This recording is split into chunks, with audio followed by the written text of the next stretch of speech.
Huwag po tayong padadaya sa mga gawa at panlilinlang ng ating kaaway. Alam po ninyo, maraming lumalabas ngayon na fake news. Na ang layunin lamang po nito ay para guluhin tayo, guluhin ang ating isipan. Kaya, sabi po, maging mapagbantay tayo. At suriin po natin lahat ng ating naririnig, lahat ng ating nakikita, lalo na po sa social media. Diyan po lumalabas yung maraming fake news.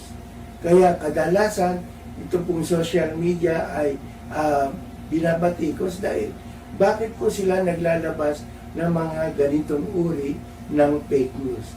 Kaya may kaparusahan na po ako.